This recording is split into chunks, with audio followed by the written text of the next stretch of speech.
John empezó el día con una sensación de presentimiento, diciéndole a su mujer que tal vez no volvería a ver a su familia. Observó que muchos otros miembros de la tripulación también tenían una sensación de inquietud. Dijo que era difícil de explicar, pero ese día sintió incómodo al dejar a su familia. Tenía el presentimiento de que ocurriría algo inesperado, pero se sentía obligado a cumplir con sus obligaciones profesionales. John era un hombre alto, tenía una complexión atlética y se movía con la soltura de alguien cómodo con su físico. Hablaba con una modestia tranquila que no es infrecuente en los hombres altos. Era miembro de una unidad de élite de extinción de incendios, cuyo trabajo consistía en lanzarse desde el aire sobre incendios forestales especialmente peligrosos y controlarlos. Durante un incendio forestal en 1989, un helicóptero lanzó a John como jefe de tripulación y a 2 equipos hotshot de 20 hombres, a un incendio en la cima de una montaña escarpada. El fuego ardía en un denso bosque de pinos ponderosos y robles. El viento soplaba el fuego cuesta abajo, alejándolo de los intervinientes. Se decidió que una cuadrilla intentara establecer una línea de fuego cuesta abajo hacia el incendio existente, que la segunda cuadrilla la siguiera y estableciera un contrafuego hacia el incendio principal. Para establecer una línea de fuego, hubo que despejar un camino hasta el suelo mineral utilizando motosierras y otras herramientas manuales. La segunda cuadrilla de 20 personas, cuyo trabajo consistía en iniciar el contrafuego, empezó a encender combustible no quemado delante de la línea de fuego recién establecida. El fuego que encendieron debía arder con el viento ladera abajo, hacia el incendio principal, impidiendo que éste siguiera avanzando. La pendiente de la colina en la que trabajaban los hombres y mujeres era de unos 40 grados. Estaban bajando por la empinada ladera cuando, para su horror, a mitad de camino, el viento cambió la dirección hacia arriba. Los árboles que había delante de los hombres y mujeres que bajaban la colina estallaron en llamas, con una fuerza explosiva. John explicó que los bomberos tienen una mochila ignífuga que llevan en su equipo de red. La mochila contiene un tipo de papel de aluminio que pueden echarse por encima cuando se agachan al suelo en caso de emergencia. Estas láminas solo son eficaces si las personas pueden colocar las cubiertas protectoras después de haber preparado adecuadamente el terreno, alcanzando el suelo mineral sin residuos orgánicos inflamables. El problema, en este caso, fue que los enormes vientos provocados por el infierno estallaron a su alrededor, y la inmediatez de la crisis inutilizó los refugios. Los bomberos, presas del pánico, intentaron remontar el cortafuegos que habían creado. Los árboles estallaron y el fuego se extendió a las inmediaciones, y el oxígeno que alimentaba las llamas fue succionando desde cerca del suelo donde la gente boqueaba en busca de aire. Uno a uno, los hombres y mujeres cayeron al suelo y se asfixiaron por falta de oxígeno. Se vieron obligados a arrastrarse sobre manos y rodillas mientras intentaban subir la colina hasta un lugar más seguro. De repente, John tuvo el pensamiento: ya está, voy a morir. Con ese pensamiento miró su cuerpo tendido en una zanja. El ruido, el calor y la confusión del infierno que le rodeaba habían desaparecido y John se sintió completamente tranquilo.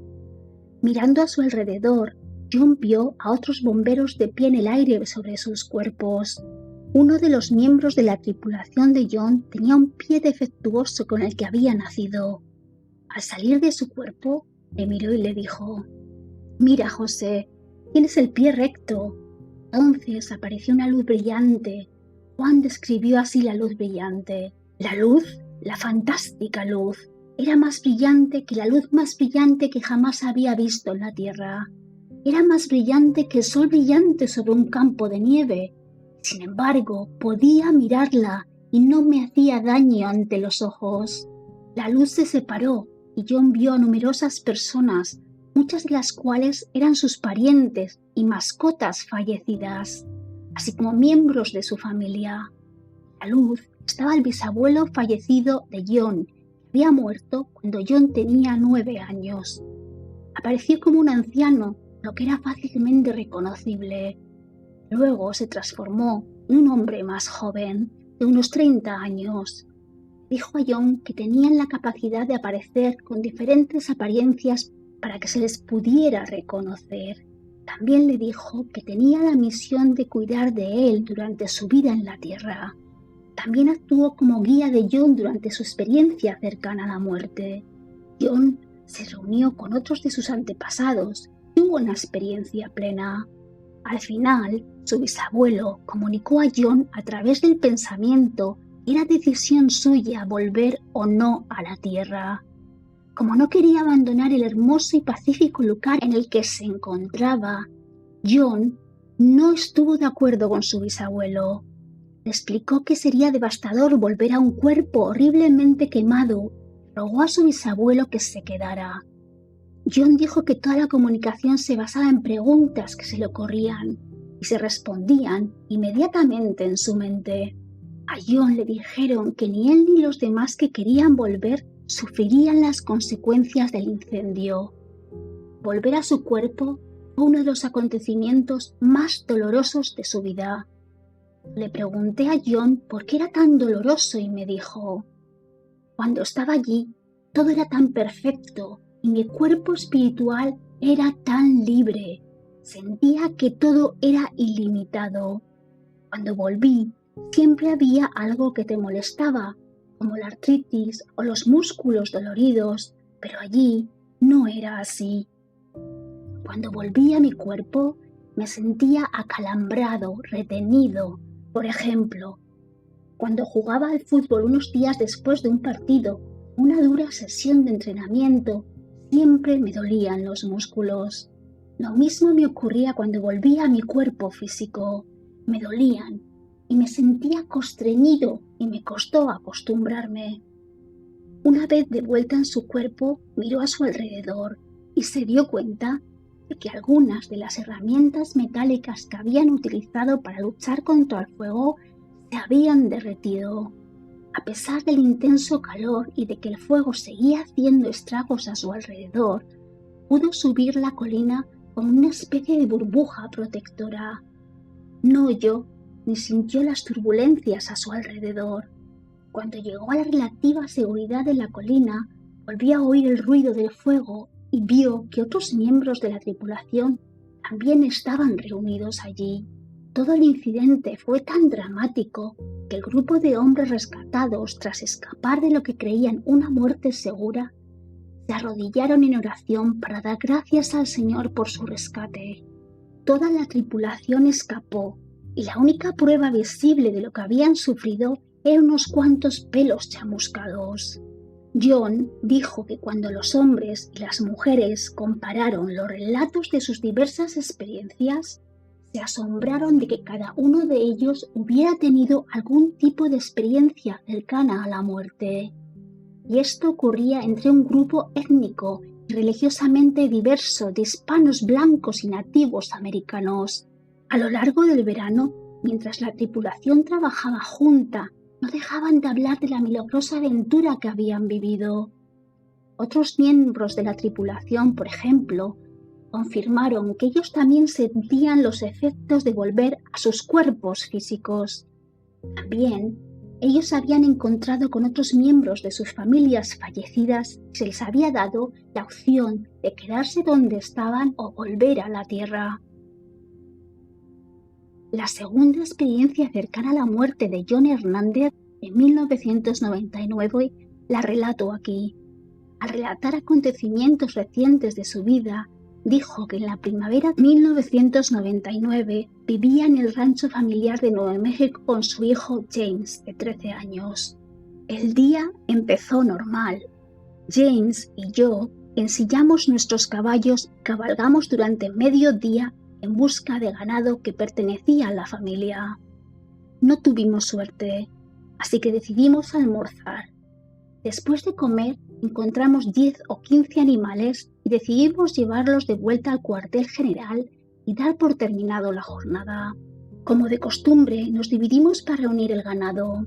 Poco después de separarnos, mi caballo Se fue encima y me clavó profundamente el cuerno de la silla en la ingle. Sin que yo lo supiera, me provocó una grave hemorragia interna. Debí de salir despedido y estuve inconsciente durante un rato. Cuando recobré el conocimiento, James dijo que me despertara. Respondí, pero estaba aturdido y no sabía dónde estaba, quién era él, ni por qué estaba tirado en el suelo.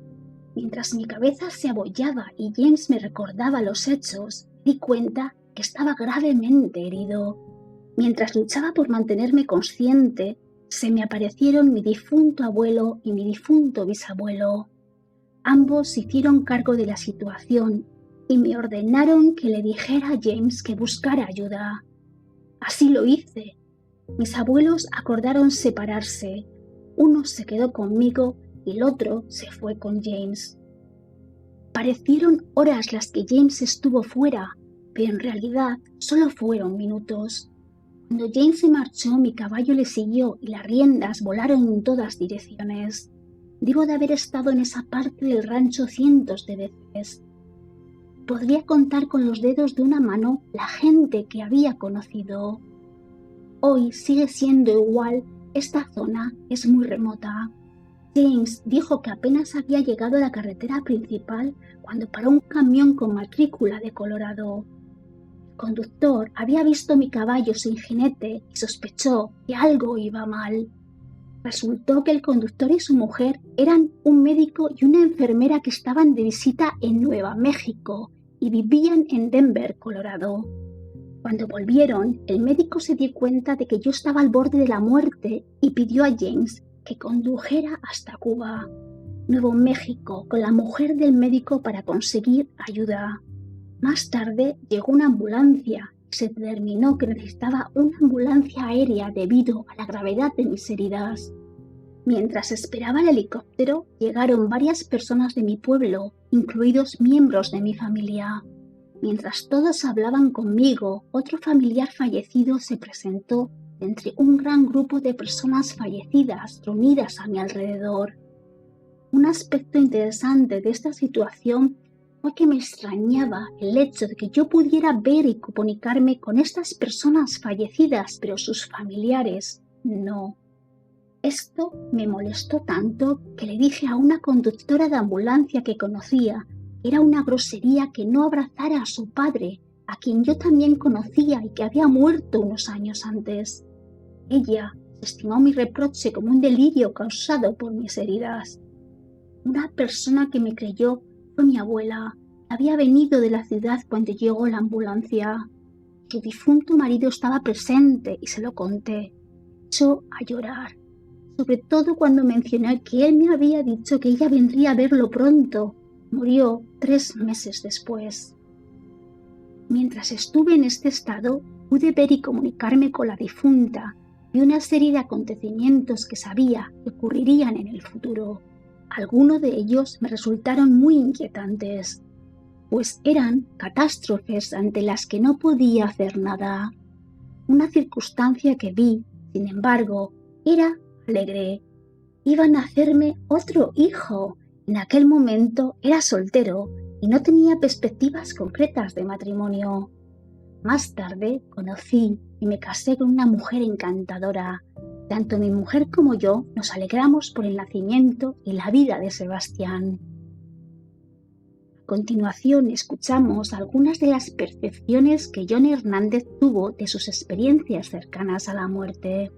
John Hernández dijo que aprendió que Dios existe, que existe Jesucristo, que Satanás es real y que la batalla entre él y los mortales es real. Cuando visitó a sus antepasados y preguntó por el cielo y el infierno, le mostraron un lugar oscuro y frío donde se encarcela a quienes han cometido actos atroces. Le dijeron que en la tierra la gente puede ser perdonada si se arrepiente y que existe un juicio en el que no hay discusión porque los actos de cada persona se interpretan ante sí misma. John aprendió que cuando los mortales vienen a la tierra, olvidan lo que sabían en su vida premortal. Tierra es un reflejo de ese lugar premortal. Por eso, cuando los mortales visitan lugares de la Tierra que son las imágenes especulares de los lugares de allí, tienen una sensación de déjà vu, cuando se les permite vislumbrar aquellos recuerdos olvidados.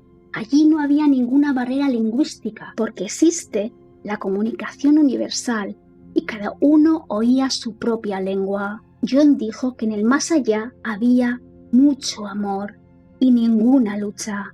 No quería ir, pero su tatarabuelo le dijo que aún no había llegado su hora, que tenía que volver a la Tierra. Dijeron que no habían garantías y que no podría volver a ese hermoso lugar si metía la pata. Dijo que no quería volver a su cuerpo si se quemaba gravemente y se le prometió que no sería así y que Dios lo utilizaría para mostrar su poder sobre los elementos. También se le dijo que no había garantías de que no hubiera muertes porque los demás tenían libertad de elección y podían optar por volver a la Tierra o quedarse donde estaban. John se sintió responsable de cumplir la misión que se le había asignado y regresó. Y resultó que todos los miembros de la tripulación regresaron y todos tuvieron una experiencia cercana a la muerte. Descubrieron que el fuego seguía ardiendo tan caliente que había fundido sus herramientas.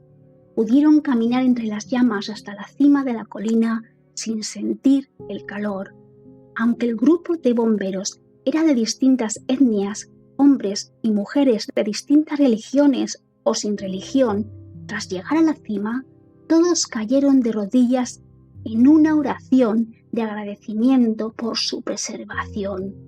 Sin embargo, de repente, en la cima del pico, los bomberos volvieron a sentir las llamas y caminaron hasta un rancho cercano, donde pidieron que les recogieran y los llevaran de vuelta a su campamento base. John sigue combatiendo incendios, pero ahora es más cauto porque comprende mejor el sentido de la vida y ya no necesita emociones temerarias. De su experiencia cercana a la muerte, John ha aprendido que el amor y la aceptación mutua son las cosas más importantes del mundo.